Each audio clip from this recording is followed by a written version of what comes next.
Welcome to It's Art, Let's Talk About It, a podcast sponsored by the Museum of Western Art in Kerrville, Texas. Located in the heart of the Texas Hill Country, the museum is dedicated to the preservation and promotion of the American West, especially through the art of the West. In this podcast series, we'll visit with artists, art collectors, and gallery directors working in the Western art genre. We'll talk about the history and heritage of Western art, and we'll talk about why talking about Western art is so important. I'm Darrell, the executive director of the museum, and I'll be your host for It's Art, Let's Talk About It. The podcast is a member of the Texas Hill Country Podcast Network. We're thrilled to announce that It's Art, Let's Talk About It was honored with a Communicators Award of Distinction for podcast in 2024. In today's episode, Darrell visits with Todd Connor, member of the Cowboy Artists of America. And we're joined today by our good friend Todd Connor, a member of the Cowboy Artists of America and a good friend of the museum. And Todd, welcome to It's Art, Let's Talk About It. Thanks, Darrell. Yeah. It's good to be here. Thank you very much for having me. Always fun to talk art with people. And you and I were out in the hall, and we started talking art, and I thought, oh, man, we need to be recording this. Yeah.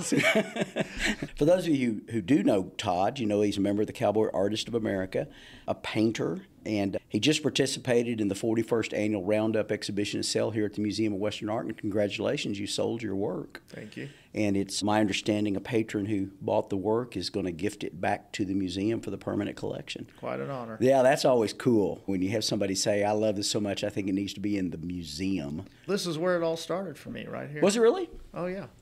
Talk about, we always ask people, were you one of those guys who was painting when you were 3 years old, or is this a late in life kind of thing? Not 3. You know? I don't remember I was doing it 3. Yeah. You know, I was talking trouble, I'm sure. Jack Sorensen said he was getting in trouble for painting on his mother's walls. I might have. I don't know. And Ron Riddick was selling postcards to first grade classmates for a nickel, I think. Yeah. But other people come about it. Let's talk about how you came about it. I mean, what brings Todd Connor to this point where we're having works added to the permanent collection of the museum? I can probably think the film industry, I guess. Yeah? I was obsessed with any genre that was not of this world. Sci-fi, monsters, Godzilla, you name it, and the West, the Old West. Growing up where? I grew up in Tulsa, Oklahoma. Tulsa, Oklahoma. Yeah. Yeah. Yeah, I was raised in the outdoors, camping, hunting, fishing. Later, my dad and I got certified scuba diving, and so I was always outdoors all the time. Yeah. And anyway, I was brought up on watching movies all the time, and I love genres that were not of this world, and the Old West is one of those genres. And I started drawing Star Wars characters and stuff when I was probably my 10 and 11, in that time frame. Drawing TIE fighters and drawing Star Trek or anything, monsters, Godzilla. And then the Western thing, I was part of all that. I was big on the old Westerns growing up in the 70s. Yeah.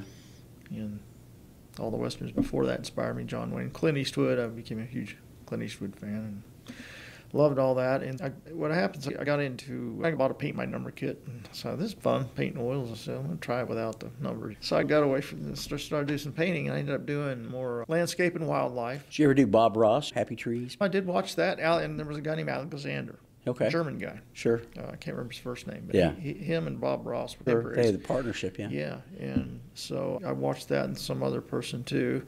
And then my parents got me some lessons from a guy in Tulsa back in the 70s. And then, so I started, I remember somewhere that I did a lot of wildlife. I was obsessed with wildlife, fish and stuff like that, because I was always hunting and fishing with my dad. And then I decided, I'm going to try a Western, and I did a cattle drive with lightning and stuff. And I don't think I even have a picture of it. Long gone. Really? But I remember it in my mind.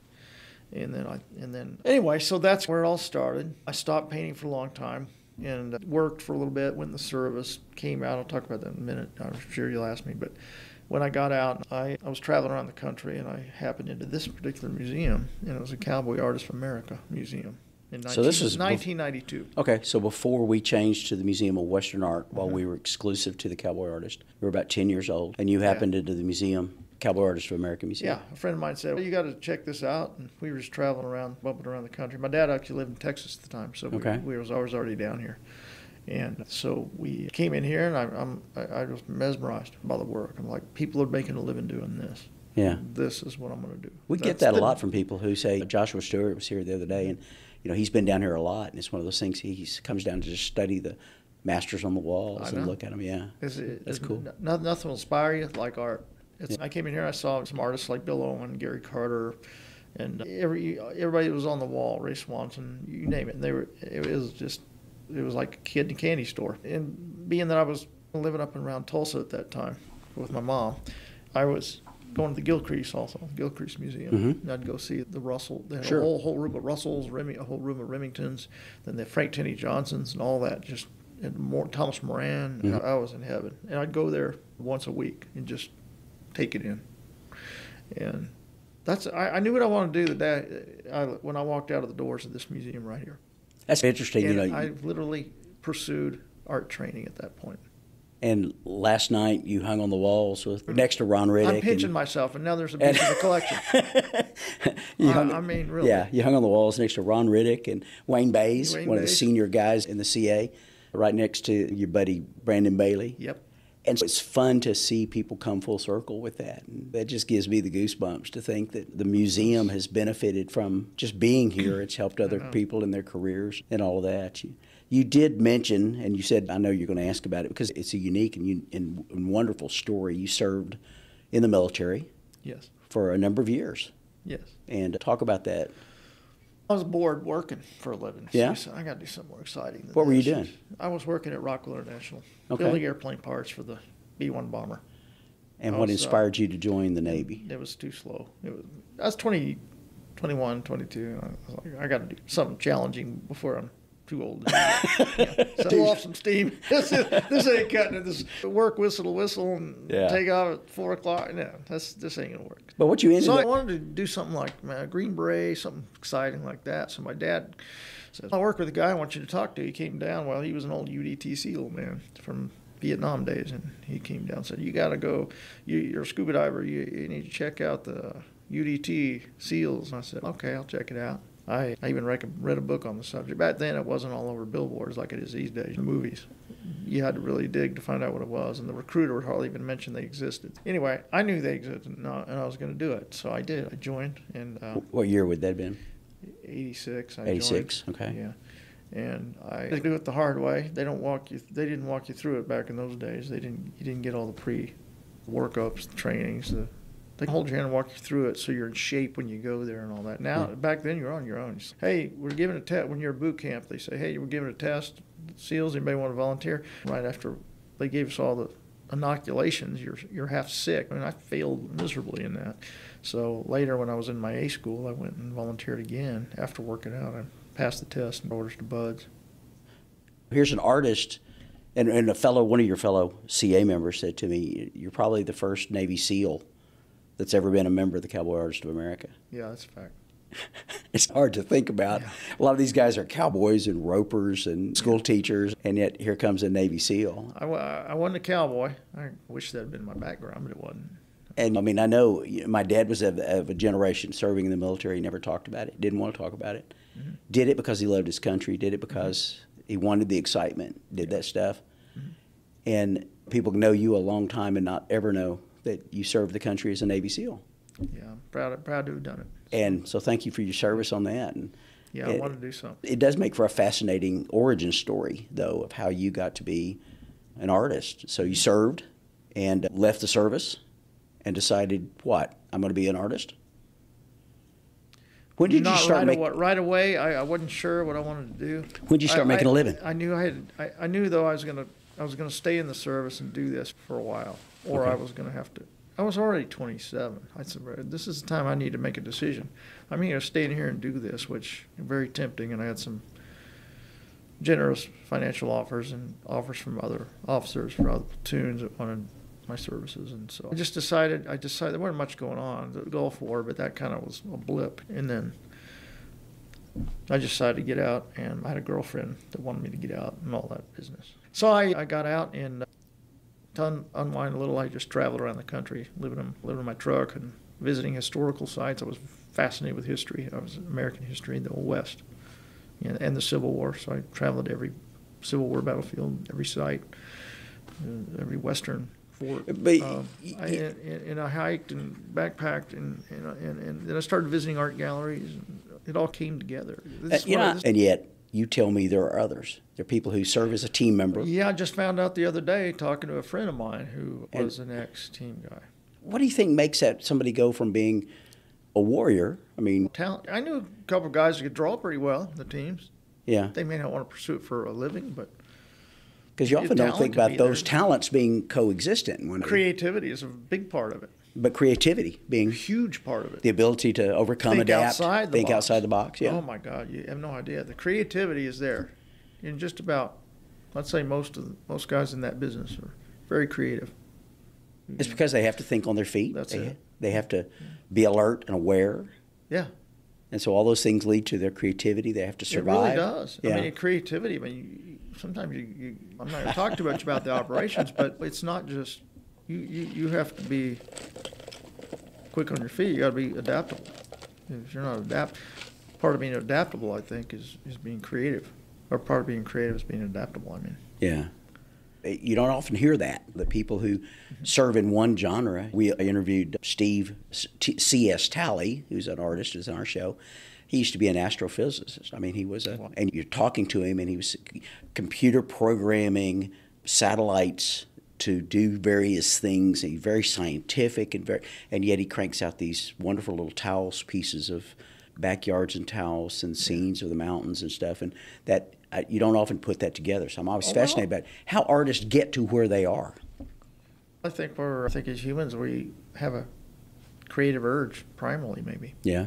Go back to the cave paintings in Lascaux in France. So you had that goes back to who knows how far back, right? Yeah. Men have been creating and women have been creating since the beginning of time, really. Yeah.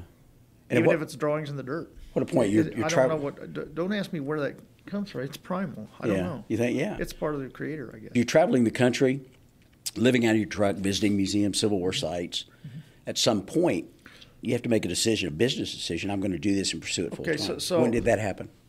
Okay. What I knew was I wanted to do something creative to tell the story of the West. The first thing that came to my mind, well, I was a photographer. I loved to take pictures. I still love taking pictures. And writing was another thing I'd like to do. So I thought maybe I'm going to do writing, be a historian, do something like that. And then and it started clicking when I visited a few galleries. And then it was in cement when I came into this museum. That was it. I'm going to tell it visually. That's my talent. I'm a visual person. So that's the way I'm going to tell it. How long ago was it? The movies entered my mind too. And then I decided I didn't really want to get into that whole rat race of Hollywood and try to do that. Right. In, you know what I mean? It's this way I can do my thing. See, when I tell it visually in pictures. So how do you develop as an artist once you've made that decision? That's when I decided to research art training in schools, and there weren't very many in those days. Not much going on. So to follow up this museum, so first of all, I got with the VA helped me pay for my school, and I signed up for Kansas City Art Institute, which was closest to Oklahoma where I was living at the time.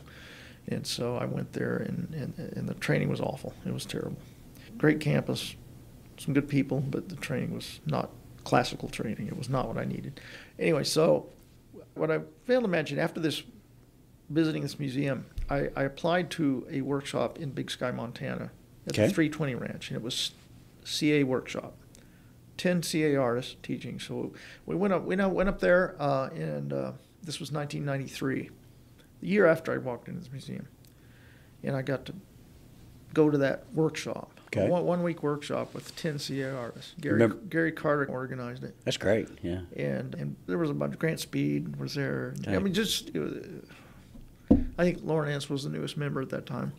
It was wonderful. So not only did I get to be around the CA, I got to go to Montana, and I got to meet a lot of the models, the people that model, the mountain men and stuff like that. And so I got to be friends with them. And then I started doing mountain men rendezvous. So I started immersing myself in the world of not only art but history. And I had a good, fruitful conversation with Gary Carter at that workshop.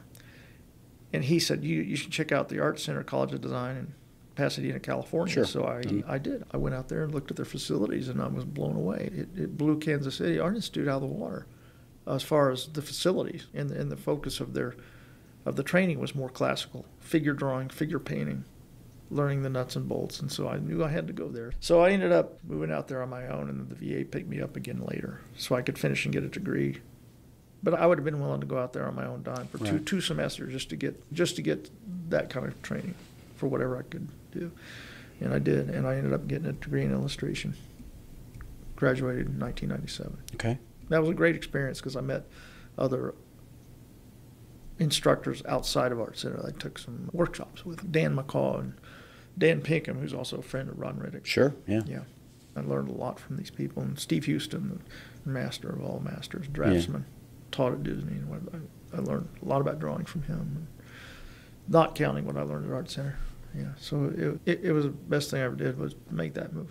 How do you make a living at that point? My first job out of Art Center was Universal Studios. Okay. I worked on the back lot at Universal Studios Japan theme park. So I was colorboard painter, which means that you take architect drawings and you match colors that they have assigned for the building facades and whatnot. It's meticulous, but it trained me to mix color. I'll tell you that. I had to match these colors to a T. And so it really developed my colors. If you put red and yellow together, you're going to get, green. Yeah. I mean, that's what I'm saying. And there are people who don't know that. I mean, I know. And we educate people every day here at the museum. They come in and go, that's not a color out of a tube. Right. No, because these guys know how to mix three colors together, get a fourth. Yeah, and mixing colors is a trick. And it's a tricky business. I said, and I've is. watched them do it. I've watched people. But really, to be able to do that, even though the job was a little bit on the boring side, but it was great people and it taught me a whole lot about mixing color, just having to be that meticulous about it. Yeah. So you were there how long? A little over a year. Yeah. And then the project was over. Yeah. And then what? And then I decided to move to Montana. I moved to Livingston, Montana. Been there ever since? Not in Livingston. I lived there 2 years. Yeah. And I moved over to southwest to Montana, by Ennis area. Yeah. Lived there for a long time, almost 20 years. Yeah. And now I live in Fort Benton, Montana, which is northeast of Great Falls. North of my old hometown, Yeah, the birthplace of Montana. Yeah. Yeah, it's where steamboats. Do you remember your first sale? When I moved to Livingston, I took unemployment after the job at Universal. So I had 6 months of full-time painting before I had to get a job or start selling. So I went to Livingston and I busted my tail and I worked really hard and developed a huge body of work and got me a gallery in Bozeman, Montana. And they started selling a few things for me. And which gallery was right it? then it was Chaparral. Chaparral's, yeah. Do you remember them? I do. Yeah. They were there, back in late 90s, and that's when I got in there in 1999. Had a one-man show. They gave me a one-man show the following year in 2000, and it was almost a sellout. And I was off and running. I've never done anything else since. Just took off and stayed with it. Yeah, and then a few years later, I started going to the Russell because I got wind of that. Started going there, and then I started showing them there, 2003, 2004, somewhere in there. That's my first years there. Yeah, yeah, that's where you and I met that first time was at the Russell. Yep. When I was the director of the C.M. Russell Museum in Great Falls, and we had just broken up our relationship with the Ad Club, and what a nightmare all of that was. But the Russell became the new show, and it's been operating that way now since 15 years, I guess, which has proven to be very beneficial for them. And it's one of the great and premier shows of the world. You're a member That's of where the. I got my start, really. Yeah. When you think about it. It's weird. I was at the Russell, and you got your start there, but I'm now here, and this is where you first cemented the idea of being full circle. So, in more ways than one. The world is a strange and wondrous place, isn't it? I know, isn't it, though? And you're a member of the the Skull Society? Yeah, the Russell Skull Society. That was started when Michael DeShimin was hired there. And who followed me when I left the Russell. Yeah. Now he's... And then he went to the Briscoe, which I had left to go to the Russell. So what a you can't make this is. up, right? You can't make this crap up. It's just too weird. The only thing constant is change in this business. Yeah, that's true. And the art is still why we do it. But so you started developing a collector base, and you just kept painting. And at one point, 2 years ago, somebody approached you, or when was the first time you got approached by the CA? Quite a few years ago. Yeah. Michael Dudash started talking to me. Okay. And that was at the Russell. We were showing there. Sure. He was also a Skull Society member. Sure.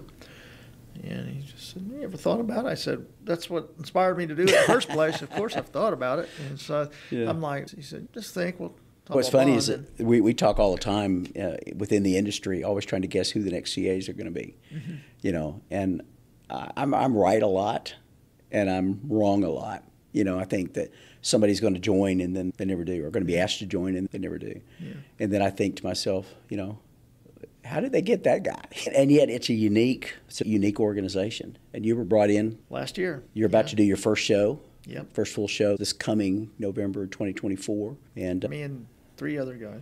And that's going to be exciting. Yeah. It's going to be fun because when they announced Todd Connor, I didn't know some of the others real well at all, but I've been aware of your name and work for 20 some odd years, and I thought, yeah, that's good. That's cool. Oh, thanks, and I remember you and I having a conversation. Do you want to do this? How do we? Because it's tough. Well, first of all, it's another show that requires a lot of work, really. Yeah. And then you have the trail ride every spring. Yeah. And which you just got off of. That's a trip. Yeah, I just did my first one here a couple of weeks ago. Wonderful experience. The camaraderie is wonderful. It really is. It's a great group. Yeah, it is. And earlier this afternoon, we were standing out front, and you noticed the cornerstone of the building, and it's got all those signatures, Joe Beeler and Gary Carter, and the guys you've mentioned, and legendary. And now you're a member of that organization. Yeah. And it's just, wow. You get your work ready for that show? I literally have something to live up to. Yeah. Do I have my work ready? Yeah. Got the first one done. Let's talk about your process. Got sketches for a lot of them. Yeah. Talk about your process. Are you one of those get on it, cram it out, stay with it 24 hours a day till you get it finished, or do you paint a little here, a little there? What's your typical day look like? Typical day, usually I'm afternoon night painter. Are you? Typically, yeah. I do a lot of preliminary stuff to work up to them.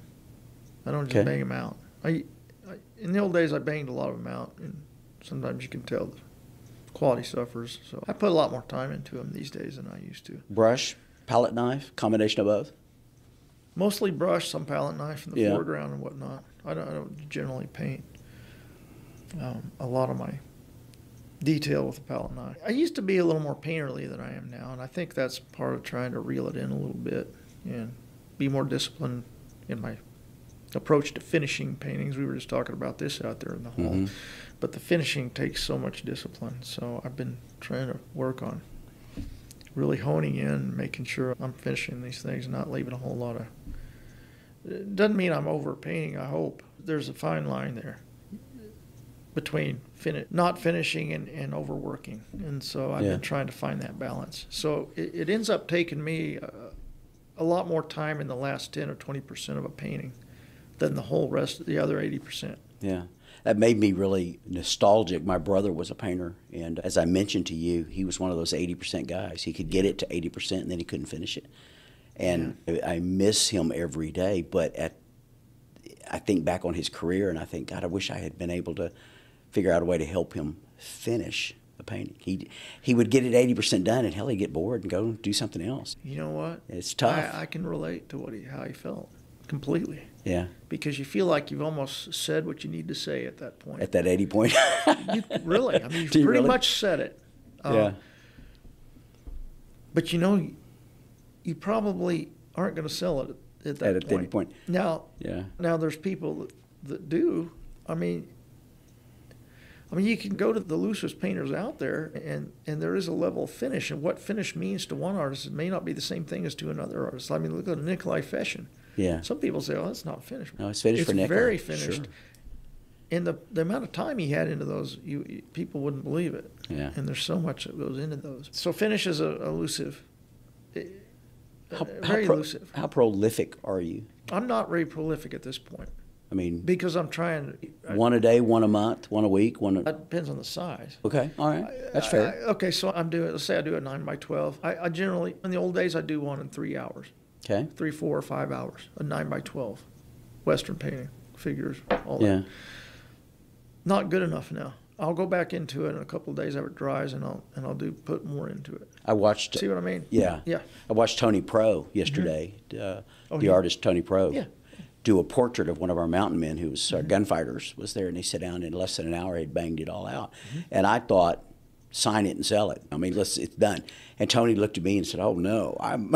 Okay, but I know you say that. Okay, He said, "I'm hours and hours from." And I didn't see anything wrong with it. And some of that's the artist being neurotic too, because I mean, there's people who said, "No, you stop now," and I'll be like, "No, I'm going to keep going." But there was a period where I just decided I needed to work from life more. I'd gotten too much into all the doing Western paintings. I've been doing enough life work. So I started bringing people in to do portraits, live portraits. And I do 11 by 14, 12, 16 size range, sometimes 16, 20. But I'd literally stop at about 5 hours. And what I could get done in that 5 hours, that was the painting. Really? I might tickle it up after they left, but I'm not going to bring them back for another sitting, which is what you should do if you want to do a finished portrait. Right. But I got these things to a level where it was like a plein air painting. It is what it is. Do you do some of those have way more charm? Do you do quick paintings. draws, quick finish events? I have. At the Russell, they do. I've done a few of those. Yeah. Quick finish thing, and it frustrated a lot of artists. So I changed it from a quick draw to a quick finish. Yeah. And we were able to attract a lot more artists. They would bring in a 3/4 finish paint. People want to watch the artist paint. And it's hard for them to wrap their brain around the beginnings of a painting if they're not other artists looking, because another artist will want to watch you start something. A client, they can't see anything yet. They want to see. I think they'd rather see it half finished before you start painting on it. You see what I mean? Because that part bores them, because it's the drawing and all that crap. We had demos this weekend at the 41st annual roundup, and we had people drawing and painting. We had people sculpting, and it was fun to watch the crowd, the citizens, the non-artists come in, and some of them would stand there and watch them for 2 hours and never leave. Yeah. And others would walk up 3 minutes, get bored, and walk off. It's a process that has to happen. Yeah. So I'm always fascinated by somebody else's process. So who were your influences in the art world? I tell you, it runs the gamut. I'm not going to go all the way back to the Renaissance, but I'll stay a little more recent. I mean, not recent. I say Rembrandt is a big influence. Sure. What an amazing. His peers. I mean, Vermeer. You could say that stuff has an artistic quality. I'm not talking stylistically, but I'm talking about something more intangible, something more soulful than technique. They were all good technicians. They were that's what they were. Yeah. And because they only worked from life. They didn't have photographs to copy and stuff like that. So they were always working from life. You're always a better artist when you do. I'll jump forward a little. I'll probably say Sargent and Sorolla, the illustrators. Remington and Russell, that goes without saying. Yeah. And less known is Frank Tinney Johnson, who's really one of my all-time favorite Western Nobody painters. does a nocturnal better than I know. Frank Tinney. Just the way his value structures and his gradations and his subtle color temperature changes. Yeah, there's such a thread of truth in his work. Yeah. That transports you to that time period. That transports you to that place. You feel like I'll never forget my friend, and she was a curator of mine at the Russell. Anne Moran was her name. Yeah. Anne went on to be at the Oklahoma City at the Cowboy Hall of Fame and passed away shortly after going there. Right. But I remember her saying to me that Frank Tinney Johnson always fascinated her because that was the first time she learned that night was not black. Isn't it amazing? And I thought, it's not. It's green. It's black. It's blue. It's purple. It's all these wonderful mixtures of. But then there's Remington's, right? Yeah. So his tended more toward a greenish color. And they're beautiful. So what you're really talking about is the relationships. It's not any one color, really. In fact, when you look at it at night, you're probably not seeing a whole lot of color. You're seeing values, light and dark. That's very true. And so what colors you assign to those values and those relationships have to work together. And so you see that as a different palette in a Remington as opposed to a Johnson. You know what I'm saying? You mentioned early on Gary Carter, for example, Yeah. Lauren Ince. Who was in that workshop? Who was teaching that workshop? Do you remember? Yeah, Fred Fellows was there. God, what a great Robert Pummel. Yeah, lives right here in Kerrville. Pummel? Yeah. Yeah. No. He was there. What are the great guys? Bill Moyers. Wow. Yeah. You had a workshop that was the Giants. Joe Beeler. Giants, yeah. Joe Beeler. Yeah. I mean, I got to meet Joe Beeler. Yeah. You know. Yeah. I thought it was Slim Pickens at first. That's funny. I like that. Beeler was one of the characters, and now you're a member of a group that's really the characters of Western art, right? I mean, you guys are the legends. You guys are we sold out last night of all the people the CAs who were in the show. There were 4 of you. Yeah. And we sold every piece. And that speaks to people wanting that work. Yeah. That's pretty exciting. So you're excited about your first show, November? I'm very excited about it. You're nervous? Of course I am. You'd be a little crazy if you weren't. Yeah, I got one done, almost. And getting ready to start the other. I've got other stuff to do, too. A couple other things I have to paint for. Yeah. I gotta you and I talked. I said, can you be in the roundup this year? You said, I'll send you one painting. I can do one. Yeah. And that gets you in the door. It helps people love the work and they want to see it. People are busy. The artists, man, there's a lot of shows. It used to be was us and Idledor came along. The Briscoes now doing a show. The Russell does a show. Everybody and their dog seems they're doing shows. And then the CA has their big show. Yeah. So my goal is just to get more prolific. I just have there's a lot of fits and starts because we're traveling a lot. Yeah. You know, I'm still going back and forth to Oklahoma. My mom's there and all that. We're dividing our time between Montana and Oklahoma. What's the future of Western art? I hope it's bright. Yeah, I mean, I don't know. People ask me that all the time. I don't think you can separate it. We were just at the Oklahoma City Western Heritage Awards at the Cowboy Hall of Fame, and that's the purpose. The reason we go every year is because we have friends there and get invited by board members, but also John Wayne's kids are there, and they always honor Lifetime Achievement to Reba for this year, for instance. Right. Red Stiegel's always there. He's part of the CA. And good friend of ours in the museum, yeah.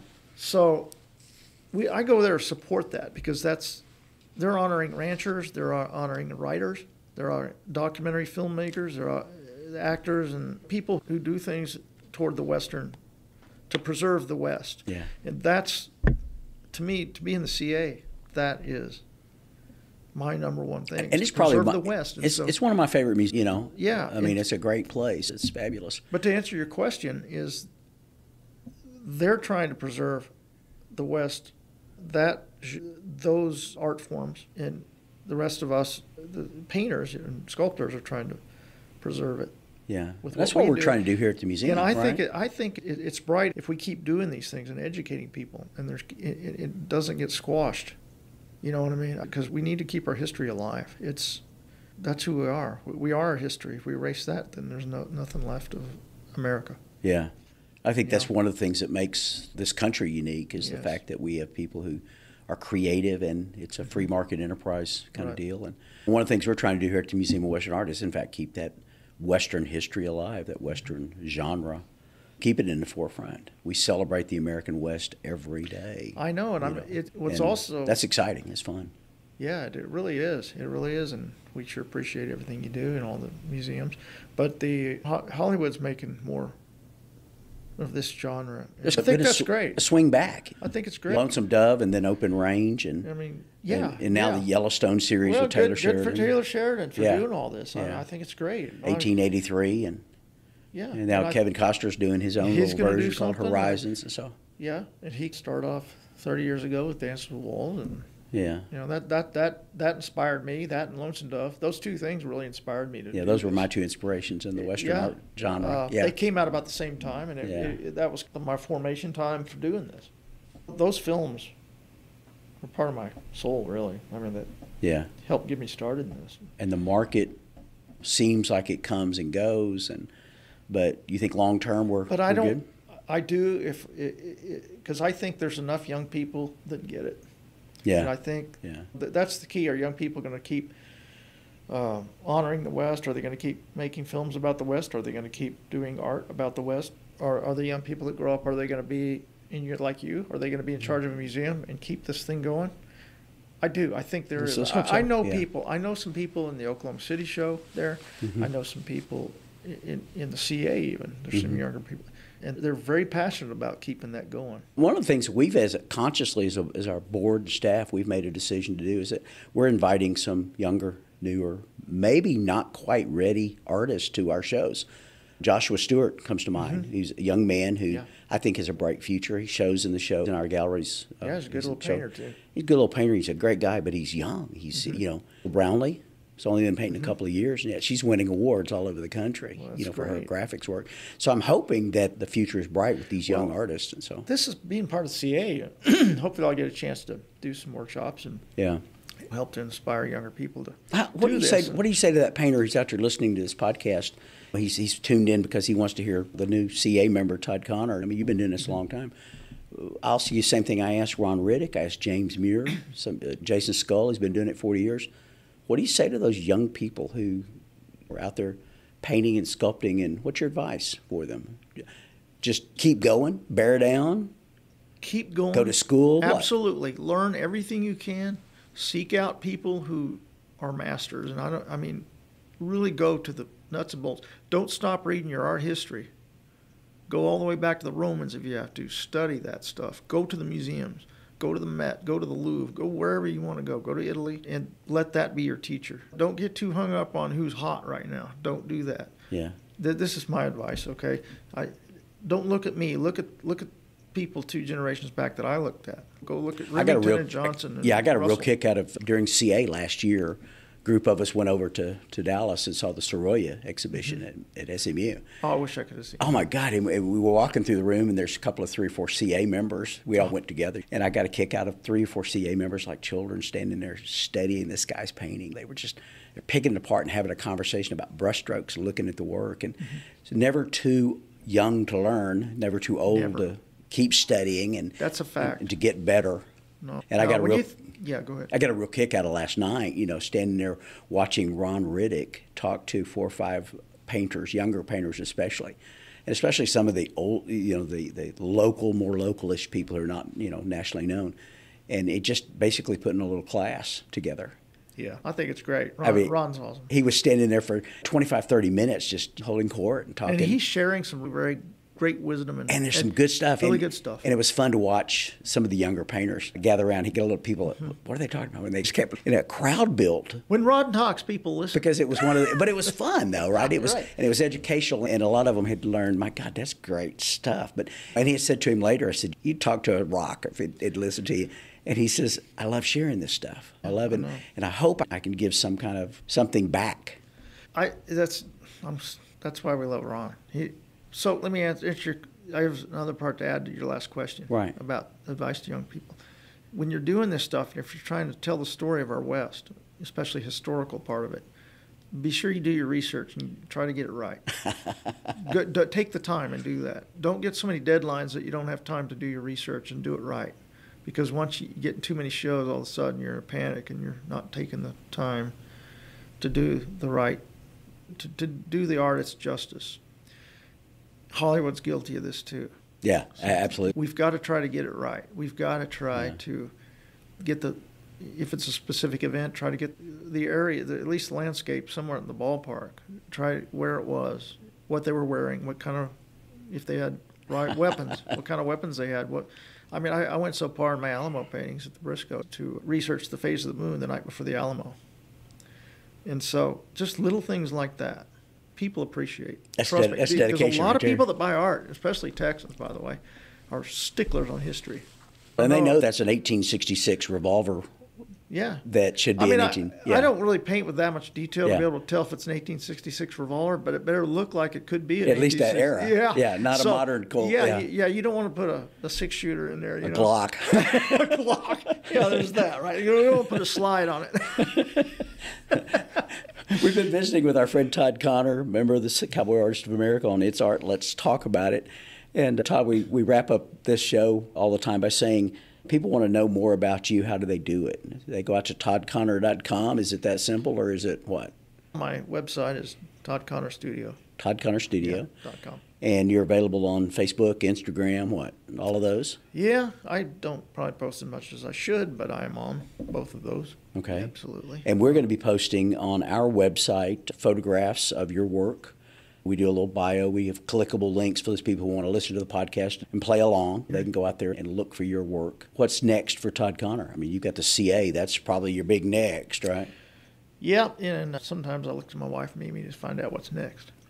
I've learned, like I have with so many great artists, that if I want something, I don't call Todd, I call Mimi. That's it. You call Mimi, man. She's got it all dialed in. So Mimi will tell me, yeah, this is what we're going to do. This is what Todd's going to do. Now, there's a lot of she's more creative than I am. She's more creative than I am. She comes up with ideas, and so sometimes I run with them. And sometimes I poo them, and I shouldn't. But yeah, she's really good at that. Yeah, it's been a joy getting to know Mimi over the years. And yeah, you're right. She's a brainstormer. She's a brainstormer. Yeah, and she's a marketer, and she's got her act together. Really we sell Todd Connor tiles right here, some of your tiles from the... Yeah, thank you. And that's because of Mimi, right? Mm-hmm. Every time you guys come through, it's Mimi's bringing some new idea that... And it's always fun to get to know the spouses and the brains behind the operation, if you will. But we sure do appreciate the quality of your work, the beauty of it, and we're so honored that you participate in the life of this museum. Thank you. And we hope you'll do more. I appreciate it. I'm still trying to learn every day. This is not an easy endeavor. I feel like every time I step up to the easel, I'm going there to learn something. What's your favorite painting? Your next one? The one after that. The one after that. I asked an artist one time, what's your favorite paintings in the next one? Because I haven't screwed it up yet. Yeah, I've already screwed up the next one. I've already screwed up the next one, but not this one, not the one I'm about to do. Exactly. There's always hope in that next painting in there. Yeah, even more hope with the next one. We've been joined today by our good friend Todd Connor, and we try to keep these at about 30 minutes. We've already gone for almost 50, so that's okay. Lies when you're having fun. It's Art, Let's Talk About It is a podcast production of the Texas Hill Country Podcast Network. You can find us at museumofwesternart.com. We want you to go visit our friend Todd at toddconnorstudio.com. And watch for his Facebook. And if a lot of people join his Facebook and Instagram, follow him on that. Maybe he'll do more postings. Or Mimi does a lot of the postings. Get Mimi to do it, because you're building quite a reputation and quite a following. And we're just proud. One of the next things we've got to do, and I'll tell listeners about this now, is that we've got to get you and the other three guys who were brought in to the CA last year here to the museum for a handprint boot print ceremony. For those who don't know, we have a garden out back, and we have from Joe Beeler up, all of the CAs, when they get brought into the CA, they come here to the museum, and we do a handprint, boot print signature. I have a branding iron with a CA logo on it that is yours to take home once you do that handprint, boot print ceremony. Yeah. And that's always been fun. It goes back, it's like I say, it goes back to Joe Beeler. And the greats are in there. Howard Turpning's in there, and Joe Beeler and Gary Carter and Lauren Entz. And so we want you to join the garden. The joke is that's where the CAs are buried. We tell them, cremate you, put you in a chock full of nuts can, and we'll put your body under your slab out there in the garden. But it's fun because we'll see kids, young artists. I saw a young man yesterday who's an artist who was here. He was out there putting his handprint in the handprint of Howard Turpning, thinking, and it's emotional. That's wonderful to think that this place and this kind of stuff inspires others to create art. Man, thank you for carrying on that tradition. No, it's our pleasure, and thank you for joining us today on It's Art, Let's Talk About It. We hope you'll come back often and know that you're always welcome here at the Museum of Western Art. Thank you. All right, appreciate it. Thanks for joining us. Have a good one. We hope you've enjoyed this episode of It's Art, Let's Talk About It, a production of the Museum of Western Art in Kerrville, Texas. We hope you'll visit the museum in person. We're located at 1550 Bandera Highway in Kerrville, Texas. Find out more about us by going to www.museumofwesternart.com. And we hope you'll join us next time for It's Art, Let's Talk About It. The podcast is produced by the Texas Hill Country Podcast Network.